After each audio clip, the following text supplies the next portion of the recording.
नमस्कार, आप देख रहे हैं कैपिटल टीवी की स्पेशल स्टोरी। मैं हूं परवीन शेख।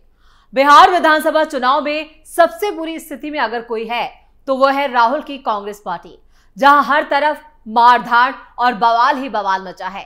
अब तक दर्जनों नेताओं ने इस्तीफा दे दिया है। प्रदेश कांग्रेस अध्यक्ष कृष्णा अल्लावरू को ठिकाने लगाया जा चुका है। इस बीच राहुल गांधी ने भी बिहार को लेकर बड़ा फैसला लिया है। तो कैसे बिहार कांग्रेस का हो गया काम तमाम, क्यों राहुल गांधी ने छोड़ा मैदान, सब कुछ आपको बताएंगे अपनी इस स्पेशल स्टोरी में। कांग्रेस दफ्तर का घेराव, बरसाए गए पत्थर, मैदान छोड़कर भागे राहुल गांधी, सैकड़ों कांग्रेसियों ने दिया इस्तीफा, करोड़ों की दलाली में फंस गए राहुल।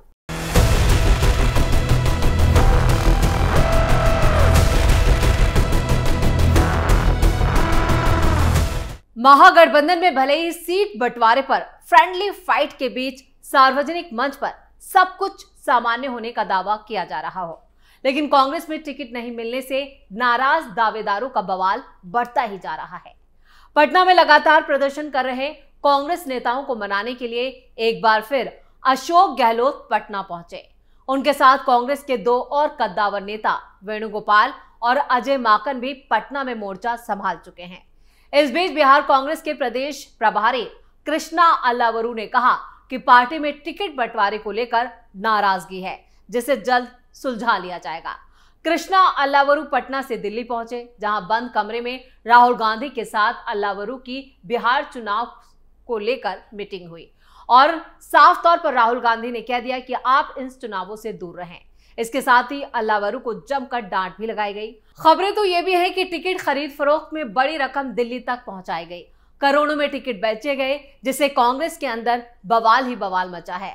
अल्लावरू से तो उनकी कुर्सी और उनके अधिकार तक छीन लिए गए, यानी उन्हें पूरी तरह से ठिकाने लगाया जा चुका है। और राहुल गांधी की तरफ से यह साफ संदेश दिया गया है कि अब आप बिहार से दूर रहेंगे, यानी अब सिर्फ मैदान में है अशोक गहलोत, केसी वेणुगोपाल और अजय माकन, यानी इन तीन धुरंधरों के ऊपर कांग्रेस को संभालने का जिम्मा सौंप दिया गया है और अल्लावरू से उनकी सारी ताकत छीन ली गई है। यानी अल्लावरू अब बिहार में झांकेंगे तक नहीं, उनसे पूरी तरह से किनारा कर लिया गया है, यानी उनको ठिकाने लगा दिया गया है।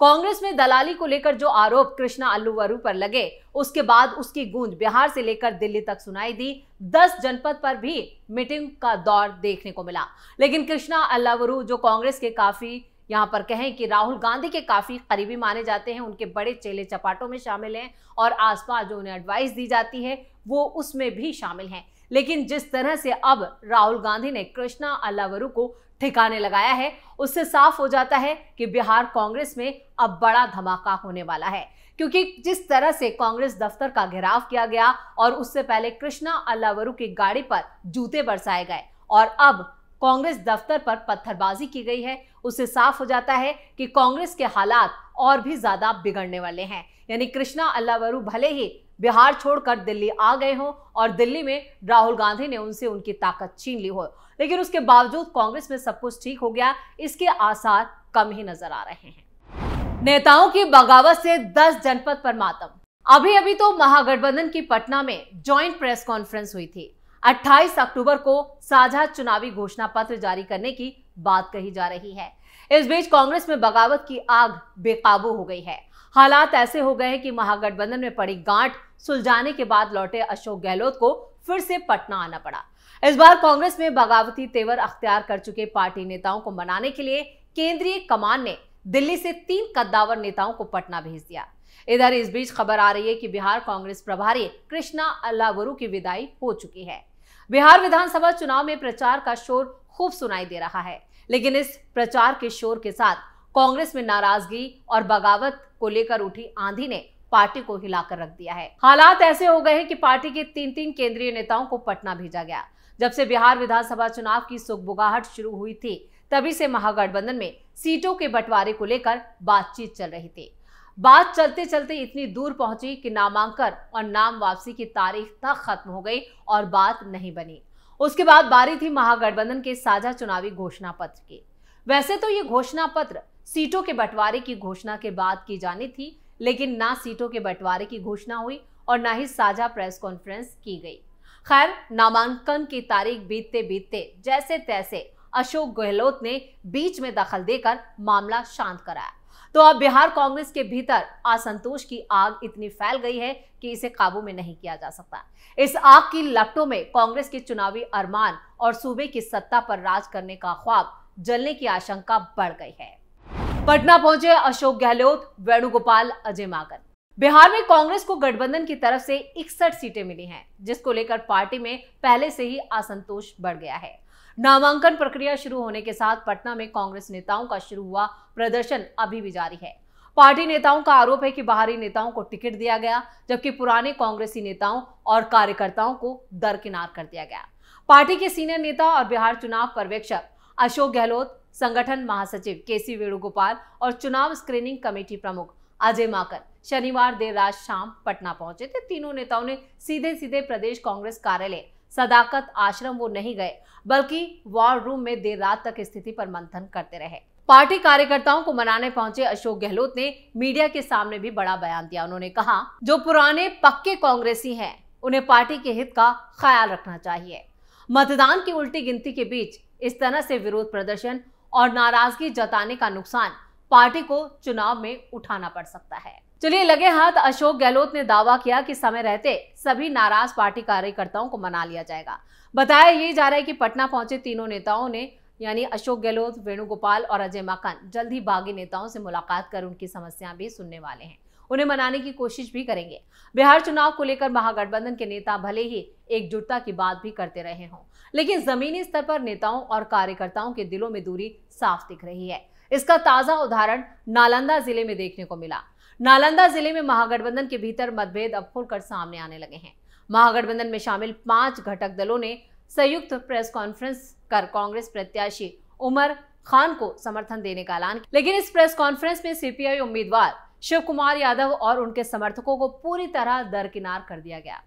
आरजेडी जिला अध्यक्ष अशोक हिमांशु ने जानकारी दी कि कोऑर्डिनेशन कमेटी की बैठक में सर्वसम्मति से फैसला लिया गया कि महागठबंधन अब कांग्रेस उम्मीदवार उमर खान के साथ मैदान में उतरेगा। यह फैसला उस वक्त चौंकाने वाला साबित हुआ जब कुछ दिन पहले तक आरजेडी और उसके दूसरे सहयोगी दल खुलकर सीपीआई उम्मीदवार शिव कुमार यादव के समर्थन का ऐलान में थे। जब कुछ दिन पहले तक आरजेडी और दूसरे सहयोगी दल खुलकर सीपीआई उम्मीदवार शिव कुमार यादव के समर्थन में, अचानक रुख बदलने से न सिर्फ सीपीआई में नाराजगी बढ़ी है, बल्कि महागठबंधन के भीतर एक गहरी दरार भी साफ साफ दिखने लगी है।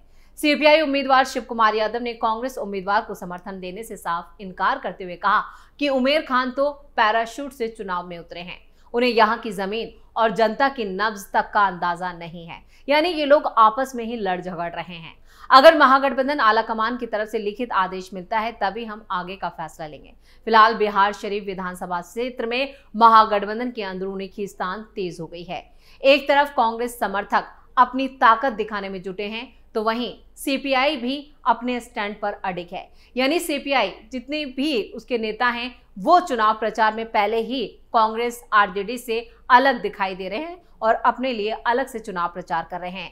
लेफ्ट पार्टियां ही सबसे पहले वो पार्टियां थी जिन्होंने टिकट बंटवारे को लेकर सबसे अलग स्टैंड लिया। उन्होंने कहा कि हम इतनी सीटों पर लड़ेंगे, इतनी सीटों पर हमारे सिटिंग एमएलए हैं और हम सीधे सीधे नॉमिनेशन फाइल कर रहे हैं, और उन्होंने कर भी दिया था, जिससे महागठबंधन में जो दरार थी वो उसी टाइम पड़ गई थी। यानी आखिरी वक्त तक आरजेडी और कांग्रेस में जो रस्साकशी चलती गई, अब वो जमीनी स्तर पर भी साफ साफ नजर आ रही है। चुनाव प्रचार जोर शोर से चल रहा है। एनडीए ने लगातार बढ़त बना ली है। एनडीए की तरफ से धुआंधार जो है चुनाव प्रचार किया जा रहा है। दिग्गज मैदान में उतर गए, चाहे वो पीएम मोदी हो, अमित शाह हो, नीतीश कुमार हो, सभी एनडीए के बड़े नेता खूब जमकर पसीना बहा रहे हैं। लेकिन महागठबंधन में सिर्फ सीट बंटवारा, आपसी खींचतान, फ्रेंडली फाइट जैसी बातें हो रही हैं, और इधर कांग्रेस दफ्तर यानी सदाकत आश्रम को भी कांग्रेस नेताओं ने घेर लिया, जहां पर पत्थरबाजी तक कर दी गई। वो अलग बात है कि अशोक गहलोत डर के मारे सदाकत आश्रम ही नहीं गए, वो वॉर रूम में बैठकर उन्होंने मीटिंग की, जिससे साफ हो जाता है कि उन्हें भी अपनी जान को खतरा था। अशोक गहलोत बाल बाल बचे हैं बिहार चुनावों में अपनी जान बचाते हुए। जिस तरह से कांग्रेसियों ने हमला बोला है कांग्रेस दफ्तर पर, उससे अशोक गहलोत चुपके से बाहर निकल गए और उन्होंने अपनी जान बचा ली। आपको बता दें, जब वो दूसरी बार बिहार पहुंचे तो वो सदाकत आश्रम गए ही नहीं, सीधे वॉर रूम पहुंच गए, जिससे साफ हो जाता है कि कांग्रेस की स्थिति हर गुजरते दिन के साथ बिहार में और कमजोर होती जा रही है। वहीं एनडीए महागठबंधन पर बढ़त बना रहा है। इधर तेजस्वी और मुकेश सहनी ही चुनाव प्रचार में पसीना बहाते नजर आ रहे हैं। कांग्रेस ने तो तेजस्वी यादव से पूरी तरह से कहें कि तलाक ही ले लिया है। सिर्फ वो महागठबंधन के नाम के सीएम फेस बनकर रह गए हैं और कांग्रेस इन चुनावों में बिल्कुल पूरी तरह से सरेंडर कर चुकी है, हथियार डाल चुकी है। ना ही राहुल गांधी कोई चुनावी रैली कर रहे हैं, ना प्रियंका गांधी वाड्रा वहां कोई रैली कर रही हैं। कांग्रेस के जितने भी दिग्गज नेता हैं वो सिर्फ आपसी सिरफुटअव्वल और जो बागी नेता हैं उन्हें ही मनाने में जुटे हैं। तो यहां तक नौबत आ गई कि अशोक गहलोत को फिर से बिहार जाना पड़ा और बिहार में जिस तरह से वो कांग्रेस के जो रूठे हुए कैंडिडेट हैं उन्हें मनाने में जुटे हैं, उससे साफ हो जाता है कि आने वाले दिन कांग्रेस के लिए और ज्यादा चुनौतीपूर्ण होने वाले हैं। बिहार विधानसभा चुनाव में एनडीए जहां एक तरफ धुआंधार चुनाव प्रचार कर रहा है तो दूसरी तरफ कांग्रेस चुनाव प्रचार तो बहुत दूर की बात है। कांग्रेस पार्टी के अंदर जो विद्रोह हो रहा है उसे थामने के लिए भी या उसे रोकने के लिए भी राहुल गांधी मैदान में नहीं है। राहुल गांधी ने पूरी तरह से बिहार चुनाव से अपने आप को अलग कर लिया है, जिससे कांग्रेस पार्टी की हालत और खस्ता होती जा रही है। नेता बागी हो चुके हैं, सदाकत आश्रम में पत्थरबाजी की जा रही है और कांग्रेसी के जो दिग्गज नेता हैं उनका घेराव किया जा रहा है, उनके काफिलों को रोका जा रहा है। उनसे पूछा जा रहा है कि हम सालों से मेहनत कर रहे थे तो हमें टिकट क्यों नहीं दिया गया। करोड़ों में टिकट बेची गई है, जिसकी गूंज 10 जनपद पर भी सुनाई दे रही है और राहुल गांधी भी मुंह छिपाकर बैठे हुए हैं। इसी के साथ स्पेशल स्टोरी में इतना ही। वीडियो कैसा लगा कमेंट करके अपनी राय जरूर दें, वीडियो को लाइक करें, शेयर करें और कैपिटल टीवी को सब्सक्राइब जरूर करें। धन्यवाद।